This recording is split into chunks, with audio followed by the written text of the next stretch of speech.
your smile, like the sunshine brings the light. Feel. Assalamualaikum warahmatullahi wabarakatuh. Halo teman-teman semuanya. Perkenalkan, saya Risma Dwi Absari dengan NPM 234100116 dari kelas Ilmu Komunikasi 01. Pada kesempatan ini saya akan sedikit menjelaskan mengenai materi komunikasi interpersonal, yakni mendengarkan dalam komunikasi interpersonal. Mendengar dan juga mendengarkan.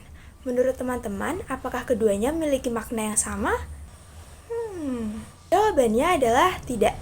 Meskipun memiliki kata dasar yang sama yakni dengar, tetapi kedua kata tersebut memiliki makna yang berbeda. Mendengar adalah proses pasif yang melibatkan indera pendengaran kita untuk menangkap gelombang suara. Proses ini tidak memerlukan usaha atau perhatian khusus dan dapat terjadi tanpa kita sadari. Contohnya ketika kita mendengar ayam berkokok, mendengar suara burung berkicau, ataupun mendengar suara klakson motor di jalan. Mendengarkan adalah proses aktif dan disengaja yang kita lakukan untuk dapat memahami informasi dari suara yang kita dengar. Mendengarkan tidak hanya sekedar menangkap suara, tetapi juga berusaha memahami makna di baliknya, baik itu secara verbal maupun nonverbal.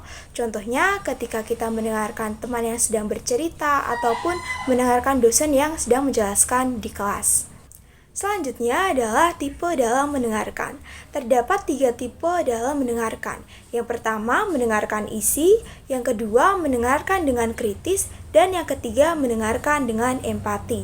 Mendengarkan isi atau content listening merupakan tipe mendengarkan yang fokus pada pemahaman informasi yang disampaikan. Tujuannya untuk menangkap fakta, detail, dan pesan utama dari komunikator. Contohnya ketika kita mendengarkan berita di televisi atau mendengarkan ceramah saat di pengajian. Selanjutnya adalah mendengarkan dengan kritis atau critical listening, yakni tipe mendengarkan yang bertujuan untuk mengevaluasi informasi yang disampaikan. Tipe ini bukan hanya sekedar mendengarkan, tetapi juga memahami dan mengevaluasi arti pesan dari komunikator pada beberapa tingkat seperti logika argumen, bukti yang kuat, kesimpulan yang valid, serta implikasi pesannya. Contohnya, ketika kita mendengarkan seminar, kemudian kita memberikan tanggapan mengenai isi seminar tersebut. Bisa juga ketika kita mendengarkan ulasan suatu produk di YouTube. Yang terakhir adalah mendengarkan dengan empati atau empathy listening, yakni tipe mendengarkan yang bertujuan untuk memahami perasaan dan perspektif komunikator. Komunikan berusaha untuk berempati dengan komunikator dan merasakan apa yang mereka rasakan.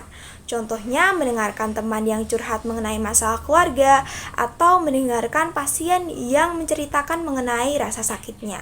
Selanjutnya adalah proses mendengarkan. Terdapat beberapa tahapan dalam proses mendengarkan. Yang pertama adalah menerima atau receiving. Tahap ini merupakan tahap awal dari proses mendengarkan, di mana gelombang suara ditangkap oleh telinga kita, yang kemudian gelombang suara ini kita ubah menjadi impuls saraf yang dikirim ke otak. Yang kedua adalah memahami atau understanding. Bagian di mana komunikan berusaha memahami dan mendalami apa yang disampaikan komunikator, baik pikiran maupun intonasi penyampaian pesan yang mewakili emosi.